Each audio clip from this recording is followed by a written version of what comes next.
The summer of 2019 had been unusually dry in Harrington, a small town nestled in the foothills of western North Carolina. The kind of dry that made the grass crunch underfoot and turned the leaves brittle weeks before autumn should have claimed them.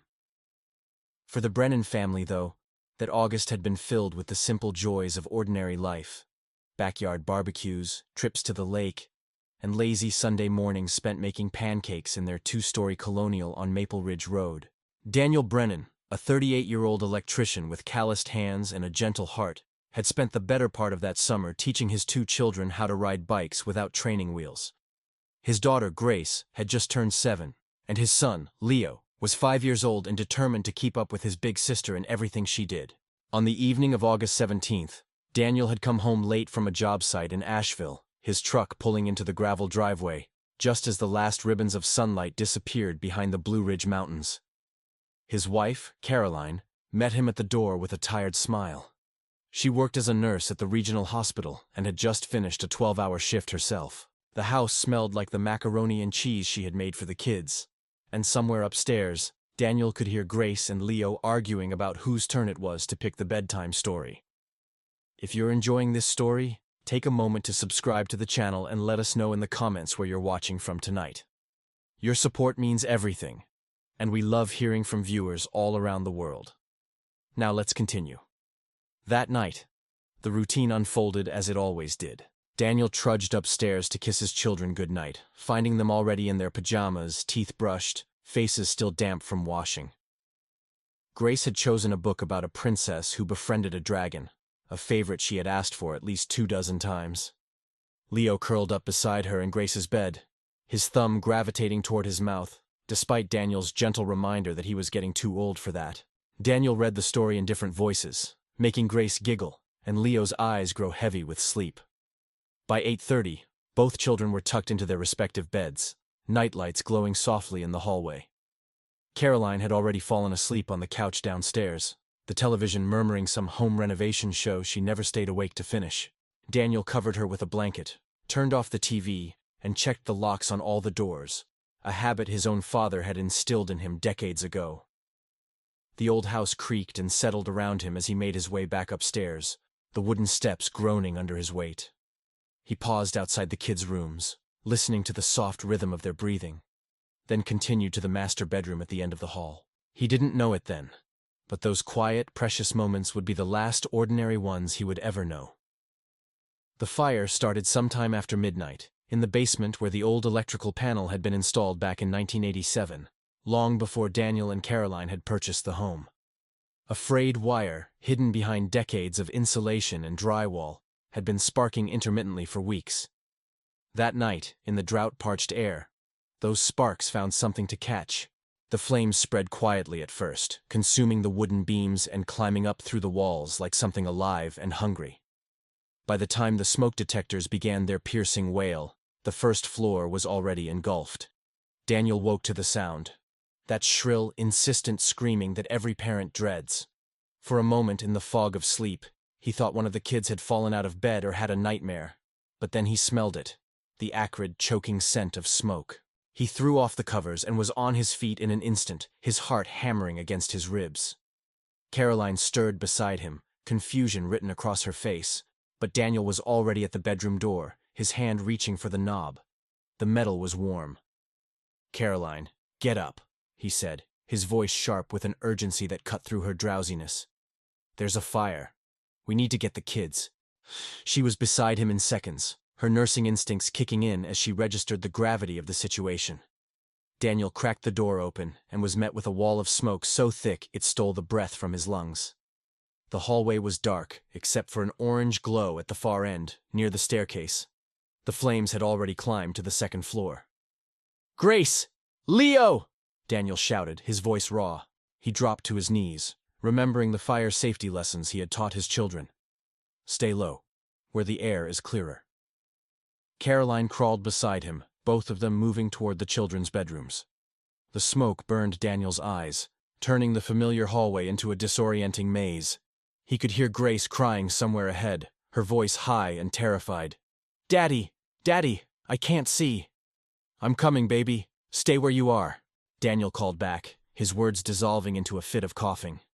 The heat was intensifying, pressing against his skin like a physical force. Behind him, Caroline had stopped, her hand gripping his ankle. "Daniel, the stairs! They're gone!" she gasped. "We can't get down that way." He turned and saw what she meant. The staircase had become a column of fire, flames licking at the ceiling and consuming the banister he had refinished himself just last spring. There was no way down. The realization hit him like a punch to the chest, but he forced himself to keep moving. The children came first. Everything else came second. Grace's room was closest. Daniel reached the door and pushed it open, finding his daughter huddled in the corner beside her bed. Her stuffed rabbit clutched to her chest. Her face was streaked with tears and soot, her eyes wide with terror. Daniel scooped her up in his arms, holding her tight against his chest. "I've got you, sweetheart. I've got you," he murmured, pressing his lips to her forehead. "Where's Leo? Is he in his room?" Grace nodded, her small body trembling. "He was scared. He went to hide." Daniel's blood ran cold. Leo's room was on the other side of the hallway, past the staircase, past the worst of the flames. He handed Grace to Caroline, who had crawled up beside them, her face pale but determined. "Take her to the window in our bedroom," Daniel said. "Break the glass if you have to. Get outside onto the porch roof. I'll get Leo and meet you there." Caroline's eyes met his, and in that moment, 1,000 words passed between them. Words of love, of fear, of desperate hope. She nodded once and took Grace in her arms, retreating back down the hallway toward the master bedroom. Daniel watched them disappear into the smoke, then turned toward the flames. Leo's room was perhaps 20 feet away, but it might as well have been 20 miles. The fire had spread across the hallway ceiling, dripping embers like molten rain. The wallpaper, the dinosaur wallpaper Leo had picked out himself, was curling and blackening as Daniel watched. He pulled his t-shirt up over his nose and mouth, a pitiful shield against the toxic air, and began to crawl forward. The heat was unbearable, searing his exposed skin and making his eyes water until he could barely see. He moved by memory, counting the doorways he passed. The bathroom, the linen closet, and finally, Leo's room. The door was closed, and Daniel felt a flicker of relief. A closed door could buy precious minutes, keeping the smoke at bay. He reached up and touched the knob, flinching at the heat, but turning it anyway. The door swung open, and Daniel's heart stopped. The room was filling with smoke, but the flames hadn't reached it yet. Leo's bed was empty, the covers thrown back as if the boy had leaped out in a hurry. Daniel scanned the room, his eyes burning, his lungs screaming for clean air. "Leo! Leo, where are you?" he called, his voice cracking. A small sound came from the closet, a whimper, barely audible over the roar of the fire. Daniel crossed the room in 3 strides and yanked open the closet door. There, curled among the fallen clothes and shoes, was his son. Leo's face was buried in his hands, his small shoulders shaking with silent sobs. Daniel dropped to his knees and gathered the boy into his arms, feeling Leo's fingers clutch desperately at his shirt. "It's okay, buddy. Daddy's here. I'm going to get you out of here," Daniel said, his voice steady despite the terror clawing at his insides. He stood, cradling Leo against his chest, and turned back toward the door.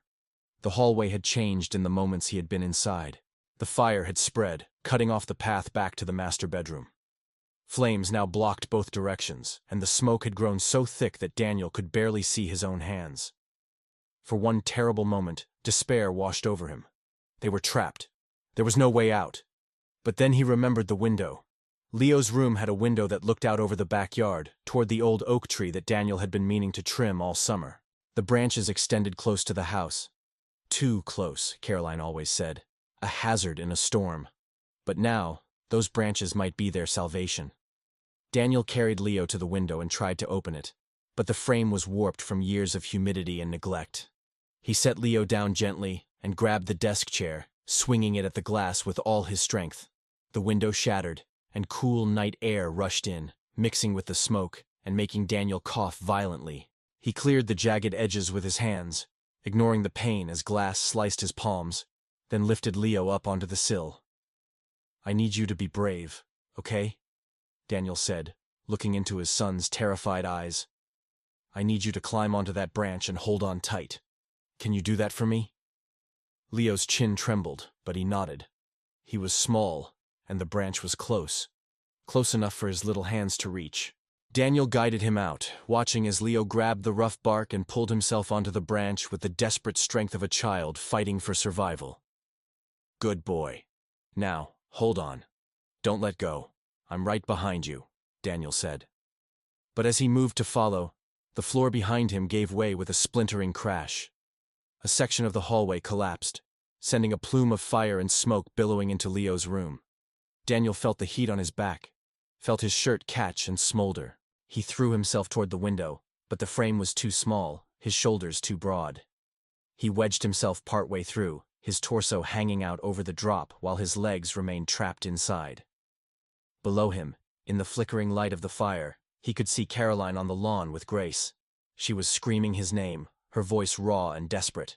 Neighbors were spilling out of their homes, some running toward the house, others on their phones calling for help. Sirens wailed in the distance, still too far away. "Leo, climb down!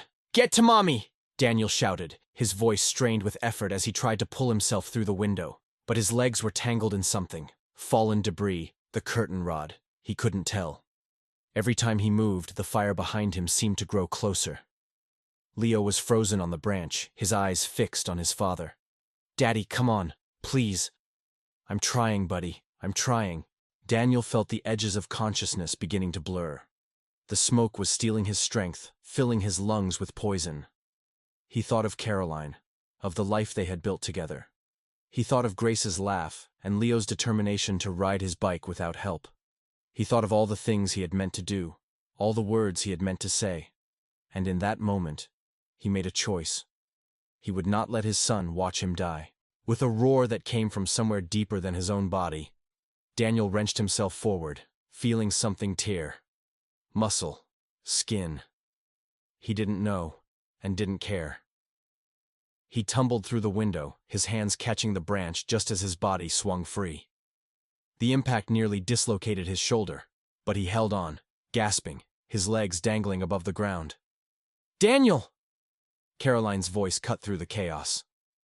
"Get Leo! Get him down!" Daniel shouted back. One of the neighbors, a retired firefighter named Gene Holloway who lived 3 houses down, had already grabbed an extension ladder from his garage and was sprinting across the lawn. He propped it against the oak tree and began to climb, his movements sure and practiced despite his 62 years. Within moments, he had reached Leo, coaxing the boy away from the branch and into his arms. "I've got him! I've got your boy!" Gene called down. Daniel felt his grip slipping, his strength fading. The branch creaked ominously under his weight. He looked down at the ground, a 15-foot drop onto hard earth. It would hurt, but it wouldn't kill him. Probably. He let go. The fall seemed to last forever and no time at all. Daniel hit the ground on his side, feeling his ribs crack, feeling the air leave his lungs in a single explosive rush. Pain blossomed through his body, but he was alive. He was alive, and his children were safe. The next few minutes were a blur of sirens and shouting. The fire department arrived in full force, their trucks roaring up Maple Ridge Road with lights blazing. Paramedics swarmed Daniel, strapping him to a stretcher and fitting an oxygen mask over his face. He caught glimpses of Caroline cradling both children, her body shaking with sobs. He saw Gene Holloway standing nearby, his face streaked with soot, nodding at Daniel with the quiet respect of one who had done what needed to be done. The house was a loss. By the time the firefighters brought the blaze under control, the entire second floor had collapsed, and the first floor was gutted beyond recognition. 34 years of memories, family photos, heirlooms, the quilt Caroline's grandmother had made for their wedding. All of it was gone. But as Daniel lay in the ambulance, watching the smoke rise into the starlit sky, he felt something that surprised him. Gratitude. His family was alive. Everything else could be rebuilt. The hospital kept Daniel for 3 days. He had second-degree burns on his back and hands, 3 cracked ribs, a dislocated shoulder, and lungs full of smoke. The doctors told him he was lucky. Another few minutes in that house, and the outcome would have been very different. Caroline stayed by his bedside, leaving only when her mother arrived to watch the children. Grace and Leo were physically unharmed. though the trauma of that night would take longer to heal. On the second day, a reporter from the local news station came to the hospital, asking for an interview. Daniel refused at first. He had never thought of himself as a hero, and the attention made him uncomfortable. But Caroline convinced him to speak, arguing that their story might help other families take fire safety more seriously. The interview aired that evening, and by the next morning, Daniel Brennan had become something of a local legend. Letters and cards poured into the hospital, some from strangers in Harrington, others from people across the state who had seen the story and been moved by it. A GoFundMe campaign organized by their church raised over $70,000 in the first week, enough to cover the deductible on their homeowner's insurance and help them rent a temporary apartment while the house was rebuilt. But the attention faded, as it always does. Within a month, the story of the Brennan family fire had been replaced by other headlines, other tragedies, other heroes. And that was fine with Daniel. He didn't want fame. He just wanted his family back together, whole and safe. The rebuilding process took nearly a year. The insurance company dragged their feet, as insurance companies often do, and there were weeks when Daniel wondered if they would ever return to Maple Ridge Road. But Caroline refused to give up on the house where they had planned to raise their children, and Daniel could never say no to her. They hired a contractor, a friend of a friend who gave them a fair price, and watched as their home rose from the ashes, one beam at a time. The new house was different, of course. The layout was the same, but everything inside was fresh and unfamiliar. Leo picked out new dinosaur wallpaper for his room, a shade of blue instead of the green he'd had before. Grace chose a pale lavender for her walls, claiming she was too old for princesses now. Caroline filled the kitchen with new appliances and hung new curtains, while Daniel rewired the entire house himself, triple-checking every connection with a vigilance that bordered on obsession. On the night they finally moved back in, a cool evening in late September, with the leaves just beginning to turn, the family gathered in the living room and sat together on their new couch, surrounded by unpacked boxes and bare walls. Grace leaned against Daniel's side, her head resting on his shoulder. Leo sat in Caroline's lap, already half asleep despite his protests that he wasn't tired. "It's different," Grace said quietly. Daniel nodded. "Yeah, it is. But it's still home, right?" He looked at his wife, at his children, at the four walls that would shelter them through whatever came next. The memories of the fire would never fully fade. There were still nights when Daniel woke in a cold sweat, the smell of smoke clinging to his dreams. Leo slept with a flashlight under his pillow, and Grace had developed a habit of checking the smoke detectors every time she walked past one. The scars, both visible and invisible, would be with them always. But they were together. They were alive. And that was enough. "Yeah, sweetheart," Daniel said, pulling Grace closer. "It's still home." The months that followed brought a slow but steady return to normalcy. Daniel went back to work, taking on jobs around Harrington and the surrounding towns, though he found himself turning down anything that required him to be away from his family for too long. Caroline reduced her hours at the hospital, choosing to spend more time with the children while they were still young enough to want her there. And the kids, resilient as only children can be, began to heal in their own ways. Leo started kindergarten that fall, joining Grace at Harrington Elementary. Daniel drove them every morning, a ritual he had adopted since the fire and refused to relinquish. He would watch them walk through the front doors, their backpacks bouncing, their voices carrying across the parking lot, and he would feel a swell of emotion that never quite went away. Pride. Love. And underneath it all, the quiet, persistent fear that he might lose them again. The community of Harrington rallied around the Brennans in ways both large and small. Gene Holloway, the retired firefighter who had rescued Leo from the oak tree, became a regular fixture at their dinner table, trading stories with Daniel about close calls and lessons learned. The volunteer fire department invited Daniel to speak at their annual fundraiser, where he stood before a crowd of neighbors and strangers and tried to put into words what it felt like to run toward the flames instead of away from them. "I didn't think about being brave," Daniel said, his voice rough with emotion. "I didn't think about anything except my kids. When you love someone that much, there's no choice to make. You just go." The audience applauded, and later, several people told Daniel that his words had moved them to action. to check their own smoke detectors, to create escape plans with their families, to never take a single moment for granted. It was more than Daniel had ever expected, and it humbled him in ways he couldn't explain. But the true measure of their recovery came on an ordinary Tuesday evening the following spring, nearly 2 years after the fire. Daniel was in the backyard, pushing Leo on the swing they had hung from the old oak tree, the same tree that had saved their lives. Grace was nearby, practicing cartwheels in the grass, her laughter ringing out like music. Caroline stood on the back porch, a glass of iced tea in her hand, watching her family with a smile that held no shadows. The sunset painted the sky in shades of orange and pink, and the air smelled of honeysuckle and fresh-cut grass.